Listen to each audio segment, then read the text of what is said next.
Өдрийн шууд нэвтрүүлэг эхлэхэд бэлэн болсон байна. За өнөөдөр эфир төгөлөгч миний бие улан баяр улаан цэцэг эфирийн найруулагчаар чин зэрэг та бүхэнтэйгээ хамт ажиллаж байна. Бүгдэнд нь өдрийн мэнд. За бүгдэнд нь өдрийн мэнд хүргэе. За өнөөдөр бид хоёр сэдвийн хүрээнд ярилцсан. За эхний нэг цагийн хугацаанд бид хүндтэй зочноо урьсан байгаа студидтэй.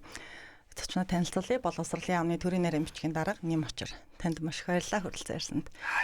За тэгээд бид бүхэн 2026-аас 2027 оны хичээлийн жил цаашдаа бас 2050 он хүртэлх төлөвлөгөөнүүд боловсролын яам гаргаж байгаа. Тэгээд энэ хичээлийн жилүүдэд ямар хийх ажлууд хийхээр төлөвлөгдсөн. За их шинжилэлүүдийн талаар ярилцахаар инхүү таныг урьсан байгаамаа.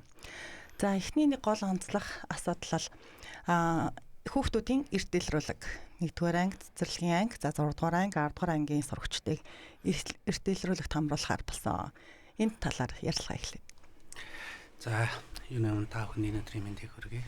За тэгээд хэдийгээр зуны налгар өдрүүд эхэлсэн. За бүх нийтээрээ бас энэ зуны дэлгэр цагийг ашиглаад амарч байгаа ч гэсэн боловсролын салбарынхны хувьд эрх хичээлийн жилийн бэлтгэл ажил хангах гэдэг бол хамгийн чухал ажил байдаг. За энэ хүрээндээ бол салбарын яам, орон нутгийн боловсролын асуудал хариуцсан байгууллагууд бол эрх хичээлийн жилийн бэлтгэлдээ төлхөө анхаарсан ийм өдрүүд өнгөрч байна. За та бүхэн мэдж байгаа Монгол улс 2023 оны 7 сарын 7-нд улсын их хурлын чуулганаар боловсролын багц хуулиудаа баталсан. За ялангуяа сургуулийн өмнөх болон ерөнхий боловсролын тухай хуулийн 28 дугаар зүйл дээр 28.10 дээр тодруулаад хэлэх юм бол сургуульд суурилсан эрүүл мэндийн тандалд одоо онцлогоо одоо энэ мэдээллийн сан бүрдүүлнэ гэсэн ийм заалтыг бол бид нар тухайн үед оруулсан байдаг.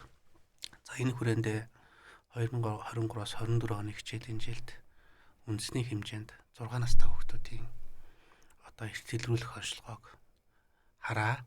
За тэгээд сонсгол, за тэгээд зүрхний үйлчлэгийг бол ингээд үндэсний хэмжээнд хийсэн. Тэгээд та бүхэн анзаарч байгаа бол эрүүл мэндийн яамнаас өгч байгаа мэдээллээр ялангуяа шүдний үзлэгт орсон хүүхдүүдийн бараг 95% нь ямар нэгэн одоо эмгэгтэй шүд цоорхоос эхлээд тий хорхотой ч юм уу цооролттой гэх эмгэгтэй. Тэгэхээр өөрөөр хэлбэл хэрвээ энэ 6 настай хүүхдийн эрт дэлрүүлэг үзлэг хийгдэг бол энэ хүүхдүүд 2 жил, 3 жил, 4 жил магадгүй эмчилгээ хийхгүй явах ийм нөхцөл байдалтай. Тийм учраас яг ийм шүдний үзлэгүүд харааны хувьд бол бид нар төдийлөн анзаардаггүй. Гэтэл нийт хүүхдүүдийн бараг 22% нь дараагийн шатны үзлэгт хамрагдаж хараагаа онцлуулах, тэгээд тохируулахад шил зүүх ч юм уу те эсвэл эмчилгээ хийх ийм шаардлага болсон. За зүрх бас мөн 25-6% нь одоогийн бидний урьдчилсан мэдээлэл бараг 2000 гаруй хүүхэд зүрхний ямар нэг байдлаар одоо дараагийн шатны эмнэлэгт үзүүлж, за 200 гаруй хүүхэд одоо яаралтай цаг алдалгүй хаалганаар эмчилгээ сувилгаа хийгдсэн ч юм уу ийм сайвардангууд гарсан. Хэдийгээр эрүүл мэндийн байгууллагууд дээр янз бүрийн эрт дэлрүүлэг үзлэгүүд яваад байгаа ч гэсэн сургууль суурлаад хүүхдний хүрээрээ одоо яг ингээд хамруулад явхад нэгдүгээр тэр хүүхдүүдийг цаг алдалгүй онцлогоор хамруулах.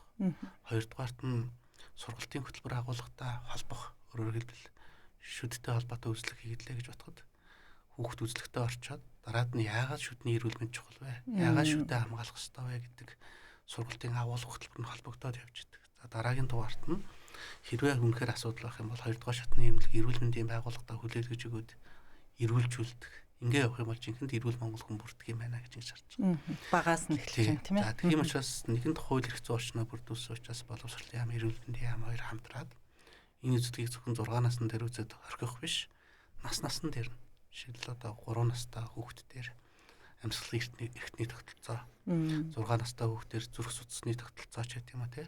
За тэгээд дээшлээд явах тусам 15 нас хүрээд ирэхээр нь шээс бэлгийн замын тогтолцоо ч гэдэг юм ингээд иж бүрэн онцлогоог цэцэрлэгээс сургууль хүртэлх төвшөнд ингээд суралцаад суухад иж бүрэн онцлоод хэрэгцээтэй эмчилгээ онцлогоог нь хийгээд шаардлагатай ойлголт мэдлэгийг нөгөөд ингээд явах юм бол өвчлснийхэн дараа бүгдээрээ ингээд одоо асуудыг шийддэг биш. Урьдчилан сэргийлэх ажлаа бага наснаас нь эхлээд ингээд төлөвшүүлээд ингээд явъя. Магадгүй хувийн амьдралд нь бас хэвшил болно тийм ээ. Тийм гэсэн. Өөрөөр хэлбэл ингээд зүрхний үзлэгт орчоод онцлуулчаад за ингээд сургалтын хөтөлбөр агуулгаараа яагаад би зүрхний энэ үзлэг онцлогоонд орсон бэ? яавал зүрх ирүүл байвал юу ирүүл байх вэ гэдэг ч юм уу агуулга хөтөлбөртэй холбогдоод байх юм бол нөгөө сургалтын танхимаар олгоод байгаа мэдлэгч өөрөө яг л одоо дадалж хөвшил болж үлдэх юм л та. За энэ агуулгаараа Монгол Улсын засгийн газар эрүүл Монгол хүнийг одоо бүрдэж төлөвшүүлэхэд бодлогын түвшинд салбар дундын уялдаа холбооных нь хүрээнд системийн түвшинд ингэж авч үзэж байгаа ийм л хувилбар. Тийм учраас энэ хичээлийн жилд ялангуяа энэ үзлэг онцлог зохион байгуулах удирдамжууд, шаардлагатай санхүүжилтүүд, шаардлагатай хүний нөөцийн судалгаа тооцоололууд одоо хоёр яамны түвшинд эрсдэлэн хийгдэж бэлтгэл ажил хангагдаж байна л гэж ингэж ойлгож болно. За ингээд гараад ирэхээр дараагийн 2 дугаар шатны эмнэлгүүд буюу мэрэгжлийн байгууллагууд яаж тусалцаа дэмжлэг үзүүлэхийг яаж хамтарч ажиллах юм гэдэг. Тэгээ магадгүй одоо нэг хувийн хэрэг гэдэг шиг эрүүл мэндийн одоо тэр дэвтрүүдээс хөтлөгдөж ингэж одоо бүх мэдээлэл одоо цугларч ингэж одоо энэний дагуу энэ бүртгэл мэдээллийн сангийн дагуу дараагийн арга хэмжээнүүд авдаг болох ийм л тогтолцоо гэж ингэж ойлгож байна. Яг би Монголд бол 10 жилийнхаа бага ангитай байгаагүй. Гадаад яг хойд төрш сурж исэн. Тэгээд манай сургууль бол тэр шүдний имлэг яг сургууль дотор байдаг гэсэн. Тэгээд яг хичээл дундуур ингээд аваа гарчна. Тэгээд мэдгүй тэг хойд тэгээ бараг сар гаруй хугацаанд ингээд хичээл дундуур ингээд гарч шүдөө үзүүлээд ингээд ломп мом хийлгээл байдаг гэсэн л та. Тэгэхээр тэр нэг хуулийн одоо багц хууль ингээд өөрчлөлт орсон энэ тэрхээр бараг 2 дахь шатны биш анхан шатны тусламжийг бараг сургууль дээр өгөх боломжийг жишээлбэл ярих гэдэг нь. Тий, ер нь бол яг сургуулийн эмч одоо ялангуяа сүүлийн жилүүдэд энэ сургуулийн хүүхд хамгааллын үйлчилгээ, сургууль дээр суурилсан хүүхдийн сайн сайхан байдлыг хангах энэ ойлголтууд нэлээд явсантай холбогдуулаад цэцэрлэг сургуулиуд бол нэлээдгүй мэрэгжлийн эмчээр хангагдаж эхэлж байна. Хуучин бол одоо эрүүл мэндийн салбарын хүн юм шиг, боловсролын салбарын хүн юм шиг хоёр салбар дундаа орхигддог. Эмчд зориулсан шаардлагатай одоо тусламж үйлчилгээний зардал нь сургуулийн төсөвтэй байдаггүй ч юм уу. Эндээс шалтгаалаад бас жоохон тогтолцооны ийм гажуудлууд бол байсан бол ялангуяа 2022 оноос эхлээд сургуулийн хүүхд хамгааллын баг, сургуулийн эмч, нийгмийн ажилтан, сэтгэл зүйч, хоол зүйч гэдэг ингээд ийм хүүхд хамгааллын мэрэгжлийн тогтолцоо сургуулийн орчинд бий болсонтой холбогдуулаад сургуулийг зорж ажиллах бусад мэрэгжлийн хүмүүсийн тоо ихсэж байгаа. Өөрөөр хэлбэл эмч хүмүүс хүүхдийн эмч, сургуулийн эмчээр мэргэжиж ажиллаж сэтгэл зүйч хүмүүс хүүхдийн сэтгэл зүгээр илүү дагнах, боловсролын сэтгэл зүйн чиглэлээр мэргэжих, хоол зүйч хүмүүс хүүхдийн хоол зүйч болгож хүүхдийн хоолоор дагнаж суралцах ийм сайн хандлагууд бий болж байгаатай холбогдуулаад сургуулийн эмчийн хүрэлцэн хангамж сайжирч байгаа. Үүнтэй холбоод ажлын чиг үүргийн одоо бидний ярьдаг албан тушаалын тодорхойлтыг нь яг энэтэй холбож ирж өгч байгаа. Өөрөөр хэлбэл энэ сургууль суурилсан эрт илрүүлэг, оншилгоо, бүртгэл мэдээллийн тогтолцоо хөгжүүлж явах асуудал бол яг сургуулийн эмчийн ажлын чиг үргэлж байна. Хуучин магадгүй эмч бол хүүхдээ оншилдог, үздэг байсан. Гэхдээ энэ нь системийн түвшинд биш. Тухайн нэг өвдсөн хүүхдийн түвшинд ч юм уу те ингэж явдаг байсан бол одоо сургуулийн эмч 6 настай хүүхдийн, 12 настай хүүхдийн үзэлгүүдээ хийчихэд хэн дээр анхаарах ёстой. Аль анги удирдсан багшид аль хүүхдүүдийнхаа одоо эрүүл мэндийн асуудыг хуваалцаж ярих хэвээр. Эцэгт нь ямар зөвлөгөө өгөх хэвээр гэдэг ингээд сургуулийн эмчийн хийх ажлууд илүү тодорхой болж, илүү ойлгомжтой болж ингэж ажиллах. Энэний цаана яг үхээр магадгүй сумын сургууль байлаа гэж бодоход сумын нэгц энэ сумын эмнэлэгтэй. Дүүргийн төвшөнд өрхийн эрүүл мэндийн төвүүд ингээд за 3 дугаар сургуулийн хувьд шүдний одоо үзэлгийн дараа 30 хүүхэд одоо дараагийн шатны эмнэлэгт хамрагдсан. Энэ хүүхдүүд хамрагдаж байгаагүй юу гэдэг. Ингээд сургуулийн эмч нь өөрөө бүртгэлээ хөтлөөд ээж аавд нь үзүүлээгүй байх шүү. Ийм одоо үр дүн гарсан шүү гэдэг ингээд явахаар илүү л ингээд нөгөө үйл ажиллагаа салбар дундын үйлдэл албаа илүү тодорхой болж ингээд цаашаа явна гэж бид нар бол урьдчилан төлөвлөж харж байгаа. Тийм учраас бид нар энэ засгийн газраар батлуулсан тогтоол зөвхөн үзлэг шинжилгээ хийгээд орхих биш. Салбар дундын системийг эрүүл мэндэнч боловсролонч үндэсний түвшинд аваад мэдээлэл солилцдог, эрүүлжүүлсэн эсхийг хяндаг, энэ систем дээрээ бүртгэгддэг. Ийм л болж одоо системийн түвшний л одоо шинжилгээ бодит үр дүнгээ тогтолцоор орж байгаа гэж бид нар төлөвлөж байгаа. Тэгээд цаашлаад тогтворжоод ирэхээр зардлууд нь өөрөө тодорхой болдог. Энэ хувьсах зардалтай байх юм уу? Эрүүл мэндийн даатгалынхаа зардал явах юм уу? Хүүхэд бол үзүүлэх нь тодорхой, зардал нь тодорхой. Тухайн эрүүл мэндийн байгууллага болоод боловсролын байгууллагууд хийгдэх ажлын цаг хугацаа төлөвлөгөө тодорхой болоод ингээд явна л гэж ингэж харж энэ жилийн төлөвлөлтийг бол засгийн газрын түвшинд танилцуулж тогтоол гаргаж 2 яам одоо хамтарсан удирдамж эцэслээд 9 сарын 1-нд бэлтгэл ажил эхэлсэн, тодорхой болсон. 10 сарын 1-ээс аль наснаасаа аль төвшнээсээ эхлээд ингээд явах юмнууд нь илүү их ойлгомжтой болсон байна гэж бэлтгэл хангаж байна. Одоо шүдний хөгжлөлийг бас дурдсан. Ерөнхийдөө энэ зөвхөн манад гэхээс илүүтэйгээр дэлхийд дахин л баг нэг юм шүдний асуудал ялангуяа хүүхдүүдэд. За хүүхдүүд гэлтгүй бас энэ бол нас харгалзахгүй асуудал байгаад байна л та. Тэгэнгүүт одоо энэ эрт илрүүлэг ингээд хамрагдаад ингээд явж байгаа шүдний асуудалтай хүүхдээ угаасаа 2% нь бол өндөр гарах нь ойлгомжтой. Тэгэнгүүт нөгөө араас одоо шүдний салбарыг аваад үзэх юм бол илүү хувийн хвшил тал руу байгаад идэв шүү дээ. Тэгэхээр энэ дээр бас тодорхой хэмжээний эн чинь бас нөгөө бага хэмжээний хүүхдийн тоо ярихдаггүй, их хэмжээний хүүхдийн тоо ярихдах болохоор нөгөө ачаалал гэдэг зүйлийг бас эрүүл мэндийн яамнаас бас яаж юу ярих юм бол. Тэгэхээр энэний цаана яг төр бүх бодлого өөр дөрөө аваад өөрийнхөө одоо төрийн харьяаны эмнэлгүүд дээр хамаг ачаалал өгөөл очор дараал үүсгээд ингээд явах гэсэн ойлголт ерөөсөө биш. Энэний цаана мэдээж эцэг асраа хамгаалж хүүхдийнхээ эрүүл байх, эрүүл зөв дадал хэвшилтэй болох энэ бүх зүйлийг бол мэдээж эцэг асраа хамгаалагч өөрийнхөө одоо үүргийн хувьд бол хэрэгжүүлэх хэрэгтэй. Тийм болохоор аль болох дараагийн шатлалын эмнэлгүүд нь одоо тэр хувь байна уу, төр байна уу ялгаагүйгээр бид нар зөв зохистой зохион байгуулалт зүйлүүдийг нь одоо менежментээр хийж байна. Менежмент хийнийгээ төр бүх ажлаа хийх биш. Менежментийн цаана төрч, хувьч өөрсдөө ингээд илүү хөгжөөд үр дүнтэй ажиллаж явах хэрэгтэй гэсэн ийм зүйлийг л харж байгаа. Тэгэхээр хараан дээр ч гэсэн ялгаа байхгүй. Ерөнхийдөө бол харааны чиглэлийн одоо илүү л хувийн хвшил илүү хөгжөөд үйлчлэгээ сайжраад өрсөлдөөд хөгжөөд гараад ирж ивэл энэний цаана одоо жишээлбэл Солонгос гэл хөгжсөн улс орнуудыг харахад магадгүй уйлрал тутам тухайн улсын иргэн ямар нэг байдлаар онцлогон заавал орж явах хэрэгтэй шүү дээ. Тэр нь өөрөө эрүүл мэндийн даатгалаараа төлбөр юм зохицуулагдсан. Хэрвээ тэрх ирэхгүй бол эмнэлэг нь та яагаад ирэхгүй байгаа ирж үзүүлээч гэж байгаа та яг л адилхан одоо санхүүжилтийн схем ч гэсэн үйл ажиллагаа зохион байгуулалт ч гэсэн ийм л хяналттай системтэй болчихвол өөрөө үр дүнтэй л гэж бид нар харж байгаа. Магадгүй одоо бол яг хуу ийм тогтолцоо байхгүй учраас зардал нь хаана байгаа юм. Хин хэрэгжүүлэх юм, бид яаж оролцох юм гэл ингээд олон талын асуултууд бол бидэнд гарч ирж байгаа. Тэгээ бид нар энийг бол одоо энэ бэлтгэл ажлын хүрээнд удирдамж бүх зохион байгуулалтын төлөвлөгөөнд бол оруулаад ингээд явж байгаа гэсэн. Одоогоос 30-40 жилийн өмнө Японч гэсэн яг ийм л байсан юм байна. Нийт хүн амынх нь бараг л 90-с дээш шүдний хвчлэлтэй. Тэгээд сургууль суурилсан энэ эрт илрүүлэг үзэлгүүдийг зохион байгуулсан. Одоо яг Японы тэр 30 40 50 жилийн өмнөх байсан Ахмад сургуулийн эмчнэр сургуулийн одоо шүдний эмчнэрийн холбоо байгуулсан.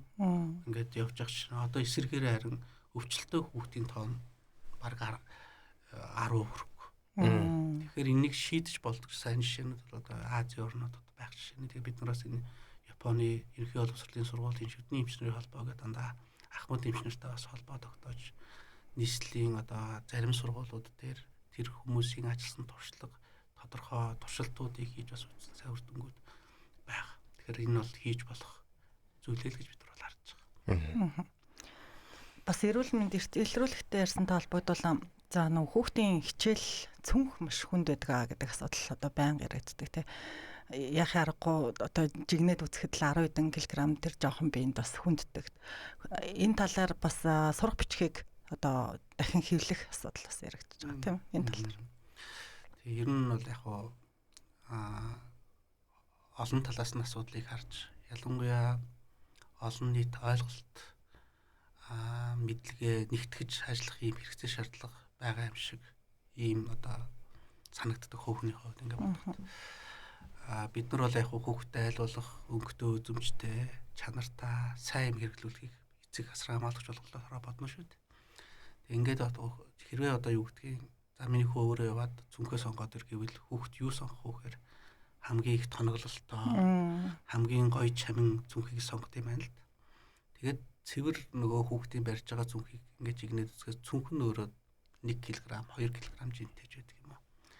За ингээд өдөр тутмынхаа хүүхдийн хичээлийн хуваар дээр нь бүгдээр ингээд хамтраал хяналт тавих бол хүүхд бол аль болох одоо олон дэвтэр ном авчихыг л бодно. Очоод гоё өөрийнхөө зурагтай номыг ангийнхандаа үзүүлэхийг бодно. Өөрийнхөө хөтэлдэг тэмдэглэлийн дэвтрийг ангийнхандаа үзүүлэхийг бодно. Тэгтэл яг тухайн өдрийн хичээлийн хуваараас нь гадна илүү дэвтэр ном хүүхдүүд илүү их авч явах нөхцөл байдалтай ч байдаг юм. За ингээд тухайн өдөр магадгүй биеийн тамирын хичээлтэй ч байх юм уу? Хөгжмийн хичээлтэй бол хөгжим нь биеийн тамирын хувцас хэрэглэн ингээд явахаар одоо цүнхийн жигнэд үздэг ч юм уу авч явж байгаа зүйлийн жигнэд үзэхээр 5 кг 6 кг ингээ болж чаддаг.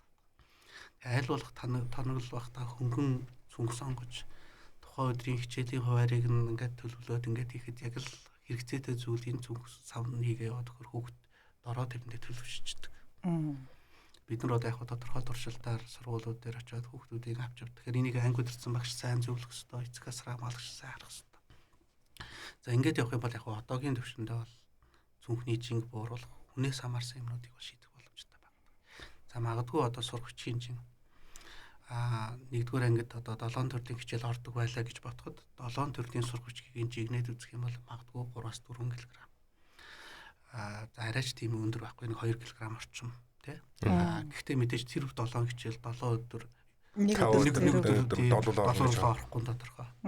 Гэх мэтлэн ингээд бид нар нэг асуудлаа зөв арах юм бол шийдэх боломжууд нь бол байгаа гэж байна. Гэхдээ сурагчийн одоо агуулга их байна уу? Сурагч өөрөө жин их байна уу гэдэг дээр бол мэдээ санал нийлнэ. Энийг илүү боловсронгуй болгож сайжруулах ийм хэрэгцээ шаардлага бол байгаа гэдэгтээс. Нэг улирлаар нь хэвлэх гэж нэг асуудал яриад байна. Тэгээ ер нь бол яг олон улсын жишгээр хүүхдийн жингийн одоо 10-аас 15-аас нөгөө цүнхний жин өөрөө хэтрэхгүй байх хэрэгтэй. Тэгэхээр одоо магадгүй 7 настай хүүхэд өөрөө одоо магадгүй 20 кг ч юм уу 17 кг байвал цүнх нь одоо 1.7-оос 2 кг байх хэрэгтэй ч юм уу. Энийг л бид нөр өөрсдөө сайн магадгүй хичээлийн хуваарьтай нь холбоотой, хичээл сургалтын үйл ажиллагаатай нь холбоотой үнэхээр цүнхний жин 3 кг 4 кг болоо хүндрээд байвал эцэг асраа хамгаалагчдын зүгээс нь багштай яриад за яг 2 дахь өдрийн хичээл дээр хүүхдийн цүнхний жин хэтрээд байна шүү. Энэ өдрийн хичээлээр хуваар хөгжим биеийн тамир зэрэг тавигдаад энэ дээр нь одоо нэмэлт усын зүгэнд нь хийж өгөх одоо биеийн тамирын хичээлийнх нь одоо хувцас хэрэглийг хийж өгөхөөс болоод ингээд зүүн хэтрээд байгаа учраас хэдүүлээ сургалтын төлөвлөгөөн дээр ярих гэдэг ч юм. Энийг эсрэгээр нь анги удирдсан багш өөрөө хянаж зөвлөж явах ч юм уу ингээд бид нар яг боловсролд одоо ийм байдлаар ингэж хамтарч ажиллах илүү өртөө. Тэндээс эцэгч анхаарахгүй хүүхд 7 төрлийн ном хичээлийн хэрэглээд 5 өдөр өөрчгүйгээл энд нь багш анхаарал тавихгүй, эцэгч анхаарал тавихгүй хүүхдийн эрүүл мэнд асар том хор хөнөөлт. Тэгээ ялангуяа одоо сүүлийн үед ингээд ширээнүүд ихэвчлэн ингээд багаар ажилтдаг ширээнүүд болоод эхэлж байгаа байхгүй. Тэгэхээр зарим хүүхдүүд самбарынхаа эсрэг чиглэлд харсуна гэсэн үг шүү дээ. Хэрвээ нэм очир гэдэг хүүхдийг энд суулгачаад дандаа өдөр болго энд суулгачаад багш нь араас нь яриад байвал нэм очир ингэж харнаа да. Хэрвээ энэ хүүхд магадгүй сар ингэчих юм бол нурууны гаж гүйснэд. Гэхээс эхлээл ингээд энэ нэг өөрөө шинжлэх ухааны үндэстэй. Тэрийг хүүхд болгон дээр тохируулах гэхээс илүүтэйгээр маасаар нь бүгдээрээ ойлголтоо нэгтгээд ингээд явбал шийдэх боломжтой асуудлууд гэж ингэж харж байгаа. За зүгээр яг энэ жилийн хувьд бид нар 1-р ангийн сургалтын хөтөлбөрийн шинжилгээ эхэлж байгаа. 1-р ангийн сургалтын хөтөлбөрийн шинжилгээтэй холбоотой сурагч өөрөө шинээр зохиогдно. За тэгэхээр сурагчийг дагаад энэ жилийн онцлог юу вэ гэхээр хуучин бол ингээд сурагч гэдэг ганцхан зүйл байдаг гэсэн бол одоо дасгал ажлын дэвтэр багшийн ном гэдэг зүйл давхар гарч ирж байгаа. Тэгэхээр өөрөөр хэлбэл багш одоо яг тэр багшийн номноосоо сургалтын хөтөлбөрийн дагуу хичээл сургалтаа яаж удирдах вэ гэдэг гарын авлага багшд тусдаа хэвлэгдэж очино. Хуучин дасгал ажил бүх юм нэг номон дээр байсан бол дасгал ажлынхын дэвтэр тусдаа хэвлэгдэж гарна гэсэн үг. Тэгэхээр өөрөөр хэлбэл сурагчийн жин өөрөө дасгал ажлууд нь тусдаа гарч ирж байгаа учраас өөрөө ингэж одоо жин буурах нэгдүгээр боломжийг олгож байгаа. За хоёрдугаарт нь нөгөө сурагч чинь дараагийн хүүхдэд шилжиж хэрэглэгддэг. Тэгэхээр хүүхд тэрийг хамгийн цэвэрхэн ариг гамтаа ашигласан хүүхдэл сайн хүүхд байл шүү дээ. Өөрөөр хэлбэл тэр сурагч чинь илэгдээд муудаад ингэж байвал тэр чинь сайн байх хэрэгтэй шүү дээ. Хэрэгсэн байна гэж. Намын санчд ч юм уу анги төрсэн багштай хүлээлгээд өгөхөр чи намаа ямар ариг гараг бөнгөө ашигладаг хэр чинь хүүхдийн сэтгэл зүйд юм үлднэ дээ. Тэгэхээр энэ жилийн үед тэр дасгал ажлын дэвтэрүүд ингээд ажиллаад дуусаад юу ч хүү болоод ингээд тэгээд тэрийг жил болгон одоо эцэг нь хүүхдтэй одоо авч өгч явах ийм зохицуултууд бол хийгдэж байгаа учраас энэ жил бол яг анхны жил. Тэгээ бид нар одоо дасгал ажлын дэвтэр зохиох ажлууд ингээ хийгдээд явж байна. Тэгэхээр одоо ингээ дараагийн жил 2-3 дугаар ангийн хөтөлбөрүүд хэрэгжээд эхлэхээр энэ бол сайн үр дүнгээ авчаад идэв боловсронгуй болох хэрэгтэй л гэж бид нар бол хүлээлттэй ийм ажлын даалгавартай одоо энэ зохиодог, хэвлэдэг хүмүүстэй бол хамтарч ажиллаж байгаа гэсэн. За гинт сая өөрийгөө сонсчих шиг боллоо. Дунд ангид тогтоо ялчгүй би бол залах уу сурагч байсан. Цүнхэндээ миний бүх ном, бүх дэвтэр хамт явдаг гэсэн. Ерөөсөө нөгөө хичээлийн хөтөлбөрөөр хуваараа харахгүй. Тэгээ хоороо харахгүй. Бүгдээрээ хамт явдаг байсан. Гин тэрэн тэр санаанд орчлоо. За одоо ингээд нөгөө хүүхдийн одоо тэр нөгөө эрүүл мэндийн үйлчлэг за дээрээс нь одоо тэр нөгөө цүнхний жин энэ цүнхний жинтэй хооронд нь юм ярьснаас ингээд нөгөө гинт нөгөө хүүхдүүд өөрсдийнхөө нэг үзмжинд нь тааруулаад дуртай цүнхээ авах гэдэг нэг байгаа шүү дээ. Яг хуу энэ нөгөө нэг Япон хүүхдүүд чинь нэг өөрсдийн гэсэн яг нэг хэлбэртэй цүнхтэй байдаг. Стандартын. Тэр нь одоо бас тэр нөгөө байгалийн гамшиг янз бүрийн юмтай ингээл холбогдол одоо баг ингээ хөөд гарч ирдэг ч юм уу нэг тиймэрхүү юм яриа л л дээ. Бүр ингээ болохоо байвал баг тийм зүйл рүү бас орох боломжтой юу? Яг энэ тухайн сургуулийн онцлогтой тухайн гэр бүлийнтэй холбоотой ингээд зөв ойлголтыг өгч юм бол ер нь бол эцэг эхчүүдэд хүүхдийнхээ цүнхийг сонгохдоо та нар аль болох жим багтаа тоноглол багтаа. За ингээд ийм давуу талтай цүнх сонгорол гэдгийг л одоо жишээлбэл 1-р ангийн хүүхдтэй эцэг эхчүүд бол залуу эцэг эхчүүд байгаа шүү дээ. За тэгээ саяхан би бас нэг одоо хүүхд эцэг эхчүүдэд зориулсан нэг ном уншиж хахад энэ дэлхийн улс орнууд одоо сургуульд орж байгаа хүүхдүүдэд оншилт юм. Тэгээд ингээд онцлоод гараад ирэхээр энэ хүүхдийг сургууль бэлтгэгдсэн байна уу? Сурах суурь нь бүрдчихгүй юу гэдэг дээр илүү их анхаарал хандуулж ингээд эцэг хасраа хамгаалагчдын зөвлөгөө өгдөг. Танай хүүхдэд бол нэг ийм дутагдал байна шүү. Хэрвээ энэ дутагдлыг бид нар залруулах бол шууд хоцрогдол үүснэ шүү. Бус хүүхдүүдтэй дасан зогсож чадахгүй шүү гэдэг юм уу? Ийм зөвлөгөөнүүд өгдөг. Яг энтэй адилхан бид нар ялангуяа 1-р анги дээр орж байгаа хүүхдүүд эцэг хасраа хамгаалагчдад тэр дасан зогсох талаас нь илүү их хамтарч ажиллах. Тийм учраас эхнээс нэглээд магадгүй 1-р ангийн хүүхд анх удаа хүүхдээ сургуульд оруулж байгаа эцэг бол хамгийн гоё юмыг сонгож өгөхийг бодох байх л та. Тэгэхээр ялангуяа анхны хүүхдээ оруулж байгаа эцэг эхчүүдэд ямар зөвлөгөө өгөх вэ? За хоёр дахь оруулж байгаа бол туршлагатай болсон байна шүү дээ. Ах эгчийн нэмийг хэрэглүүлдэг ч юм уу гэдэг ч юм уу. Ийм юм хэрэггүй юм. Иймэрхүү байдлаар одоо цүнхний жинг бууруул, хичээлийн тоог цөөрүүл гэдэг асуудлыг мэдээж ярих нь зөв. Гэхдээ энийг ярихаас өмнө илүү ийм нэг амьдралын юмнуудыг илүү их зөвлөгөө заавар өгчөөвөл асуудал илүү хурдан шийдэгдэх үр дүнтэй болов гэж ингэж хардсан шүү дээ. Энэ жагуулгаараа таны хүүхд сургууль бэлнэ үү гэдэг гарын авлага янз бүрийн зөвлөмжийг л өгөөд өгдөг. Гэхдээ энийг бас яг нэг амьдрал дээр бодиттой хэрэгжүүлэхэд одоо манай багш нарын үүрэг оролцоо сургуулийн удирдлууд ялангуяа 1-р анги авч байгаа багш нартайгаа бол сургуулийн удирдлууд илүү их ойр ажилтдаг ч юм уу гэл ингээл зохион байгуулалт арга хэлбэрийн юмнууд илүү их үр дүнтэй болов гэж хардсан шүү дээ. За би арай л том сэдв рүү шууд орчих гэдэг юм. Дааж минутын дараа мэдээний булан маань эхэлчих гээд байна. Энэ сэдвийг болоод ирэнгүүт дараачийн 30 минутанд оруулъя гэж бодож байна. Тэр юутай холбоотой гэхээр нөгөө хүн амын тоо зөв баримт одоо энэ өсөлтөө заавал үзэх юм бол энэ 2028-аас 2030 оны хооронд бол одоо түүхэндээ байгаагүй их сурагчдтай жилүүд байна гэдэг зүйл. За тэгээд энэтэй холбоотойгоор нөгөө юу орж нөгөө зарим сургуулиуд чинь 3 ээлжээр хичээлж байгаа анги дүүргэлт чинь 50 хүүхэдтэй намайг л баг байхад 50 хүүхэдтэй одоо улсын сургуулийн ангингууд үеийн зүгээр асуудал биш хүүхдүүд бол 0 орохтой багшаа гэд гараа өрөхгүйгээр ингээ гараа явчихдаг юм гэл тийм ярьжсэн. Энэ ингээд нав багаас хойш ингэж яригдаад байгаа байхгүй. За тэгээ сүүлдээ 3 ээлж болж гин. За зарим сургуулиуд болоод ирэнгүүт нөгөө барилгын ажилласаа болоод өөр сургуулийн нэг хитэн давхрын чинь түрээслээд байгаа ч юм шиг ийм асуудал. За тэгээд энэ асуудал байгаа. Одоогийн нөхцөл байдал дээр байгаа. Тэнгүүдээ 28 болон 30 за хэдэн оноос хойш үлээдтэй үз нөгөө чинээр төрсэн хүүхдүүдийн тоо ингээд 25,000 26,000-аар ингээд нэмэгдсэн байсан. Бараг 23 оноос хойш байсан баг. Энд чи одоо ерөнхийдөө нэг 18 оноос хойш төрсэн хүүхдүүд ерөнхийдөө дараагийн жилүүд нэгдүгээр ингээд орно гэсэн үг шүү дээ. За тэгээд нэгт энэ сургуулийн үртэмж болон за сургуулийн өмнөх боловсрол яг цэцэрлэгийн тал дээр төр хувийн хвшлийн бас тодорхой хэмжээний бас нэг юм сайн үзүүлэлт гарч ирсэн байна. Сургуулийн хүртээмж, цэцэрлэгийн хүртээмжтэй холбоотой хэд хүчин зүйл байгаа даа. За ялангуяа ихлэ сургуулийн нэр. Бид нар 2005-аас 2006 он хүртэл одоо хичээлийн жилээр ярьж байгаа шүү дээ. 2005-аас 2006 оны хичээлийн жил хүртэл бид нар 10 жилийн тогтолцоотой байсан.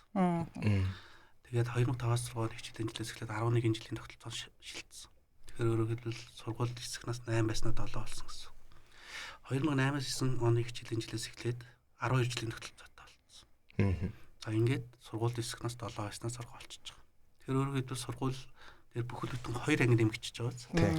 За магадгүй тухайн үедээ хүн амын одоо өсөлт шилжилт хөдөлгөөн харьцангуй тогтвортой байсан учраас тухайн үедээ бол магадгүй ойрын 5-аас 10 жилийн төлөвлөгөөгөөрөө бол 2018 он хүртэл бид нар 12 жилийн тогтолцоонд үе шаттай шилжнэ гэдэг төлөвлөгөө гаргаад ингэ явж байна. За тэгээд нэг талаасаа энэ нөгөө 10-аас 12 жилийн тогтолцоо шилжсэнтэй холбогдуулаад сургууль дээр ачаал ирсэн гэсэн. За хоёрдугаарт нь нийгмийн эзэн засгийн нөхцөл байдал байгаа. За одоо 2050 он хүртэл олон улсын байгууллагуудын хийсэн судалгаагаар бараг нийтгүй амын 70% нь Улаанбаатар хоттой шилжин суурших ийм нөхцөл байдал байна шүү гэдэг имийг бид нар хэлээд байгаа шүү дээ. За энэ агуулгаараа Монгол улсын 21 аймаг 330 сум дээр бол хүн ам буурах ийм нөхцөл байдлууд ингээд ялангуяа аймгийн төв нийслэл дээр бол хүн ам өсөх ийм нөхцөл байдал ажиглагддаг. Нийгэм хөгжихийн хэрээр хүн өөрөө хөгжих ёстой бол харилцаа холбоо хэрэгтэй, зам аргуу хэрэгтэй тий ингээд олон зүйлээс болоод залуучууд бол мэдээж асуудал нь шийдэгдсэн, тэд бүтэн шийдэгдсэн газартаа хөгжиж байна.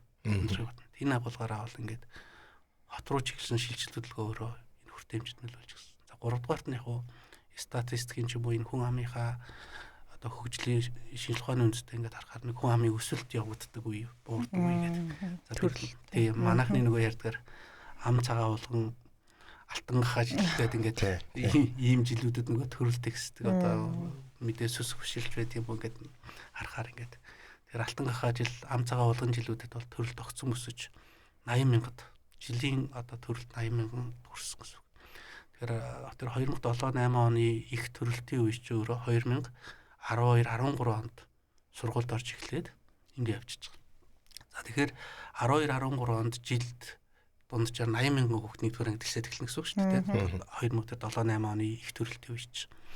За ингэхээр нөгөө 12 дугаар анги төгсөж байгаа хүүхдийн тоо 2018 онд доороос 70-80 мянган хүүхд элсэж яхад 18-аас 19 оны хичээлийн жилд 18 мянган хүүхд төгсөж байгаа.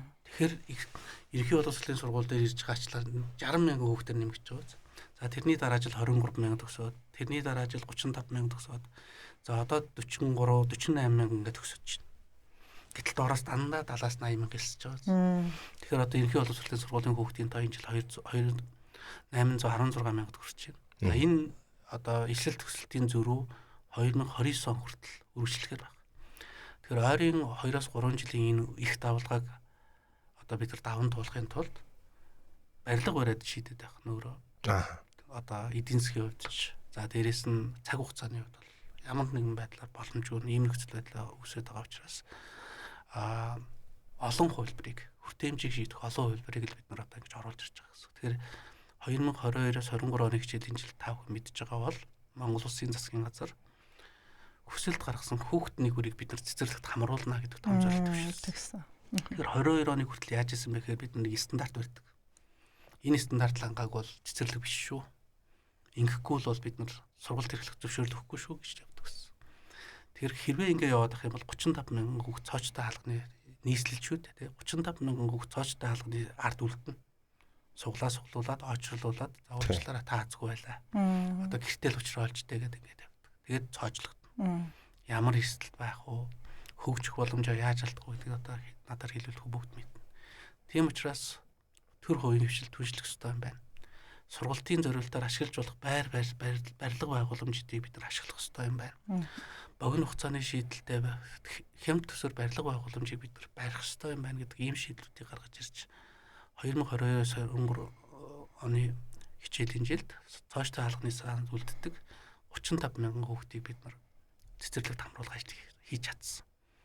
Энэ агуулгаараа сургуулийн өмнөх боловсролын хамаан сургалт бүр 94.5% хүрсэн. 94.5% хүрсэн. Одоо бол яг хуу малчин өрхийн ч юм уу одоо гарцаа байхгүй одоо хүндэтгэх шалтгаантай гадаад улсад байгаа ч ийм хүүхдүүдийн хувьд бол одоо үлдчихэж байгаа болохоос та цэцэрлэгт хамрыг яагаад хүсэлт гаргах юм бол хамруулж байгаа шиг сургуулийг бас бид нар ингэ шийдэх хэрэгтэй байна. Алийн болгон 50 хүүхдээр нь жигччихэд байгаа боломж нь ингээд төр өөр хараа суугт тий. Тийм болохоор яг цэцэрлэгт хэрэгжүүлсэн хувилбаруудыг бас сургуулиудаар гаргаж ирэх гэж харж байгаа. Улсын хэмжээнд аваад үзэх юм бол бүлэг дүүргэлтийн номдож 28-29 байна. Яагаад юм байна гэж харахад нөгөө сумын сургуулиуд ч хүүхд. Тэнд чинь 10, 11, 12 дугаар анги нийлээл нэг 30-40 хүүхд л шүү дээ сумын сургууль дээр. Гэтэл эсрэгээр Улаанбаатар хотод 3,000-аас дээш хүүхдтэй гэтэл 30-40 сургууль гараад ирж байгаа байхгүй. За энэ ч өөрөө нөгөө залуучууд нөгөө түрүүн хэлдэг нийгэм эдийн засгийн хэрэгцээ шаардлагад дагаад хот руу орж ирж байгаа талбартай. Тэгэхээр бид нар Улаанбаатар хотод ялангуяа бодлого барья. За хөдөө орон нутгад бол бид нар сум дундын ахлах сургуулиудыг гаргаж ирэх хэрэгтэй байна. Үнэхээр чадвартай хүний нөөцийг нэг сум дээрээ төвлөрүүлээд тэн дээр нь дотор байрын шийдээд багш нарын байрын шийдээд ингээд чанартай сургалт явах боломжуудыг нь олгох. Тэгэхгүй болохоор нөгөө сумын сургууль болгон дээр 12 дугаар анги байхаар чинь хүний нөөц хүрэлцэх. Жишээлбэл та бүхэн бодоод Улаанбаатар хотоос 1500 км-ийн зайд байдаг нэг сургууль байлаа гэж бодоход биологийн нэгэн багш байх л хэрэгцээ шаардлагатай. Ягаад тэгэхээр 6 дугаар ангийн нэг бүлэг гэдэг 7хан бүлэг байна шүү дээ. Тэгээд нэг биологийн багш байх тэр сургуульд хангалттай. Гэтэл тэр багш одоо хүүхд тасрагчлаа аваад гоё явчих юм бол тэр багшийг нөхөх биологийн багш тэр сумд очих ямар ч боломж байхгүй. 2хан жил очиж ажиллачаа дараагийн ажлын байраа хайх уу эсвэл 6хан сар ажиллачаа гэдэг ингээд ийм асуудлууд угаасаа ингээд үүсээд байгаа учраас бид нар сум болгон дээр 12 жилийн тогтолцоо биш сум дундын ахлах сургуулиуд байдаг бай. Тэр сургууль нь дор хаяж одоо 300-аас дээш дунд ахлагын хүүхдтэй байгаад ажиллах цаг, хичээлдэх цаг, бие биенээ нөхөх, хамтдаа хөгжих боломжуудыг нь олгоё. За Улаанбаатар хотод бол энэ бага ангийн хүүхд бол хотхон хороолол дотроо аюулгүй 1-1.5 км-ийн радиус дотор сурдаг бай.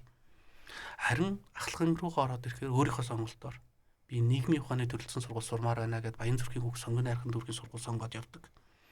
Би эдийн засгийн чиглэлээр төрөлж сураад ирээдүйд одоо би эдийн засгийн чиглэлээр сурмаар байна гэвэл эдийн засгийн чиглэлийнхаа төрөлцсөн ахлах сургууль сурдаг. Би инженер болмоор байна гэвэл байгалийн ухааны ахлах сургууль сурдаг.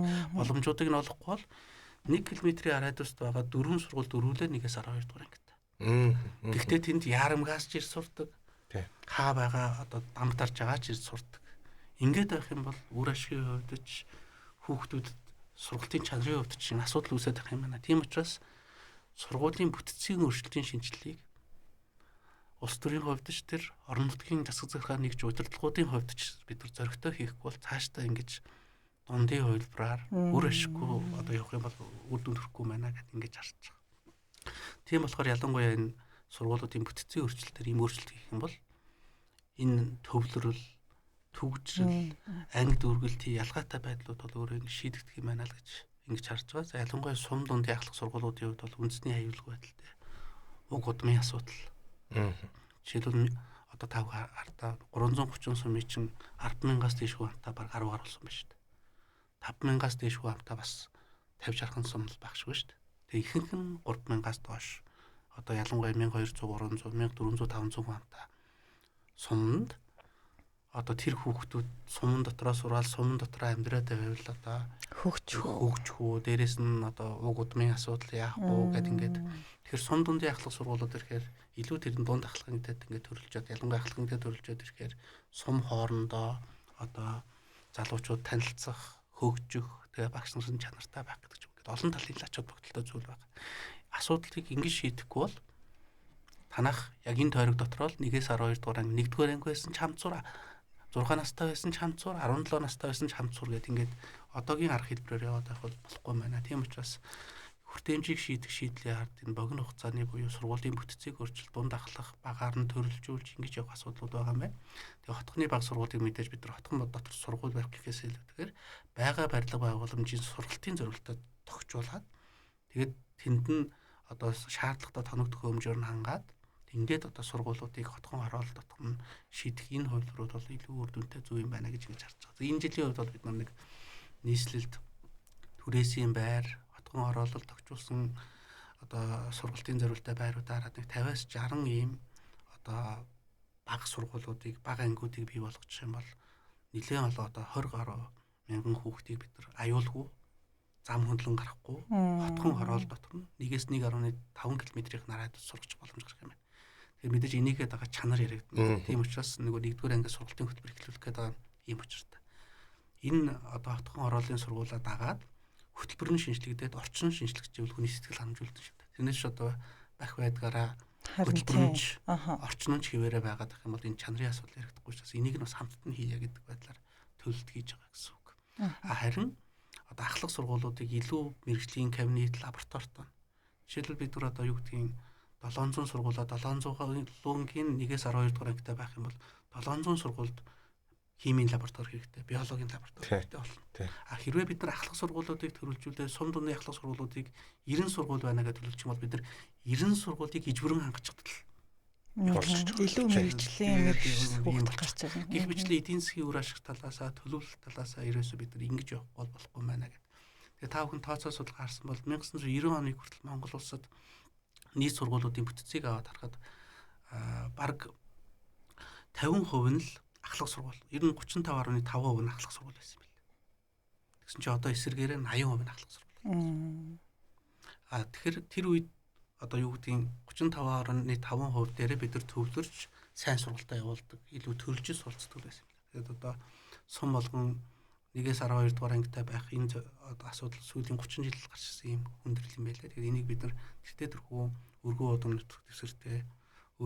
нутаг дэвсгэртэй тархаж суурьшиж амьдардаг хүмүүсийн хувьд бол зөв бүтэц зохион байгуулалт бидний алсын хөгжил ирээдүйд хэрэгтэй л гэж ингэж харж байгаа. Тэгээд нэг төрөлцсөн ахлах сургуулийг энэ жилд нийслэлийн хувьд бид нар нэг 15-аас 20 сургуулийг бий болгож 8000 орчим хүүхдийг бол сургаад эхлүүлчих юм бол энийгээ дагаад одоо тэр орон нутгийн удирдлагууд энэ зөв юм байна гэдэг зөв хандгаад авчих юм бол дагаад бас орон нутг дээр зөв зохион байгуулалт хийгээд явах байхаа л гэж ингэж харж байгаа.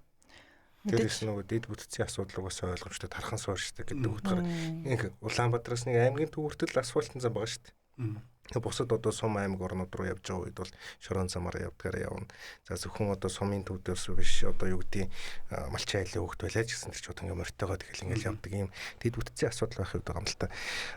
Сая бас дурдлаа. Надаа би нэг юм боддtiin. Тэр нь юу вэ гэхээр одоо нэг 12 жилийн одоо ингээд угаасаа ерөнхий боловсролын сургуулиар би одоо төгсөж байгаа. Тэнгүүт яг нөө төрөлжсөн зүйл биш зүгээр 1-р ангиас 12 дугаар анги хүртэл ерөнхийд нэг юм хайрцаг дотор нэг байшин дотор л явж байгаа байхгүй. Тэнгүүд яг миний өөрийнх нь сонирхол болоод ирэнгүүт би байгалийн ухааны хүн өөрөө биш. Гэхдээ нэг маш олон одоо юу гэдгийг сабжектууд одоо математик, физик, хим гэд би бүгдийг нь үзэж байгаа тэр дундаас нэг юм сонголт хийх гээд ч байгаа юм шиг бас тэр дундаа нөгөө төөрөгдөөд өөрөө сонголтоо хийж чадахгүй байгаад идэг. Тэгээ хэрвээ нөгөө тийм төрөлжсөн ч юм уу сая дурдсан нөгөө эдийн засгийн мэргэжлэр цаашаа явъя гэж бодож байвал яг тэр талбараа гэдэг тал дээр хүүхдэд илүү одоо юу гэдгийг сонголтыг бас гаргаж өгöd байна гэсэн үг.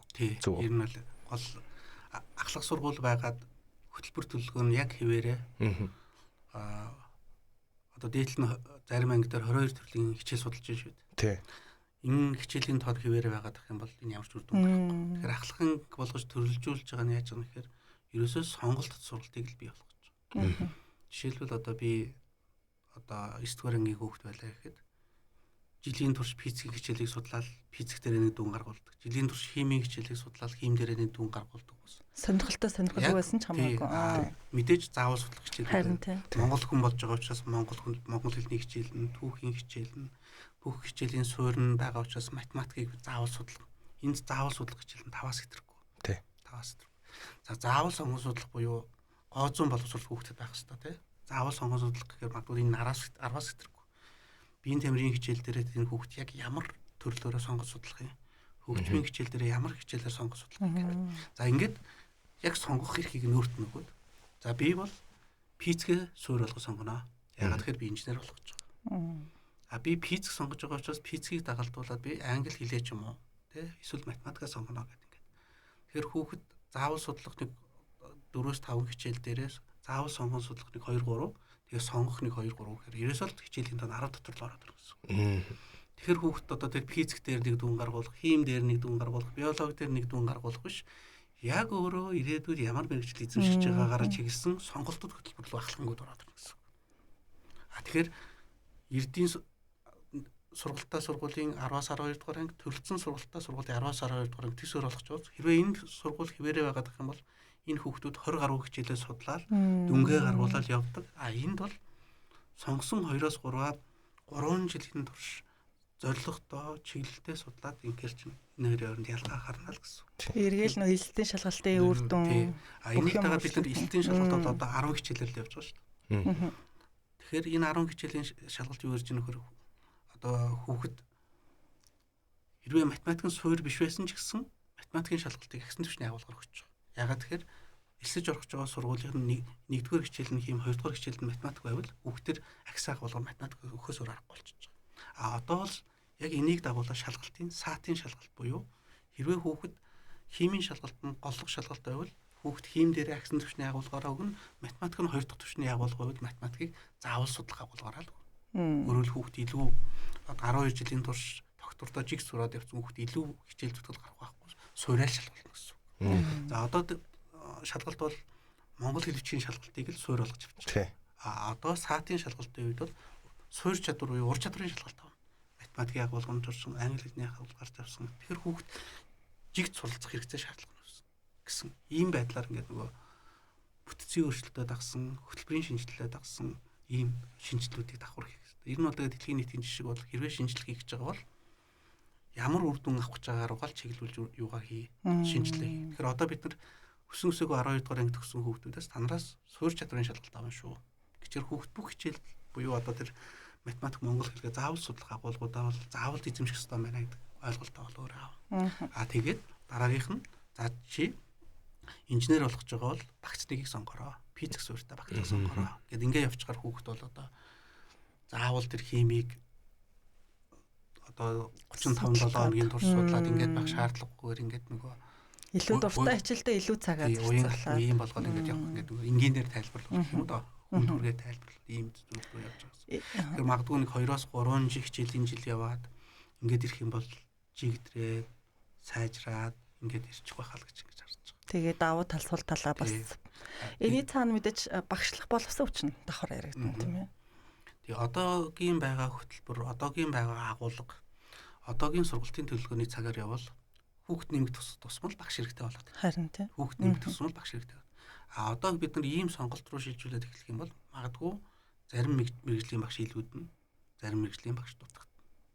А тэгэхээр энэ нь сонголтод тулгуурлаж бид нар бодлого хийх хэрэгтэй. Жишээлбэл ирээдүйд биднэрт ямар мэргэжил илүү хэрэгцээтэй байгаа юм бэ гэдэг дээр үндэслээд бид нар аль мэргэжил дээр илүү фокуслох вэ гэдэг төр бодлогоо гаргаад байна.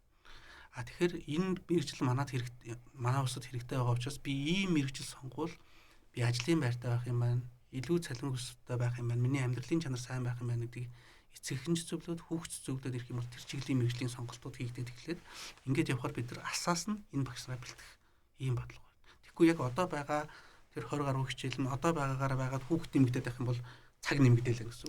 Багш нэмэх хэрэгцээ шаардлага үүснэ. Энд ямар ч бодлого байхгүй шүү. Харин бид нар нөгөө бодлогоор хэрэгцээтэй ойрын 10 жилийн 20 жилийн хэрэгцээтэй мэргэжил хэрэгцээтэй ур чадвар нийгэмд байгаа ур чадваруудаа зарлаад энэ рүү чиглэсэн одоо ирээдүй байна гэдээ ингээд явах юм бол илүү мэрэгсэн багш шиг тийм. Тэгэхээр багшийн дутагдал гэдэг зүйл магадгүй яг энэ бодлого зөв хэрэгжээд их юм бол алстаа байхгүй гэж л харж байгаа. Тийм учраас хөтөлбөр төлөвлөгөөний шинжилэл энэ бүх асуудлуудаа харж л хийж байгаа шинжилгээ.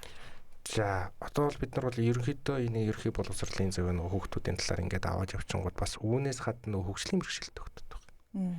15.6 мянган хөгжлийн бэрхшээлтэй. За яг 18 нас гэсэн үү 19 нас гэсэн нэг тоо байсан. За үүнээс 1600 гаруй хүүхэд нь цэцэрлэгт. За 2200 гаруй хүүхэд нь ерхий боловсролын үйлчлэгэнд хамрагдаж чадахгүй.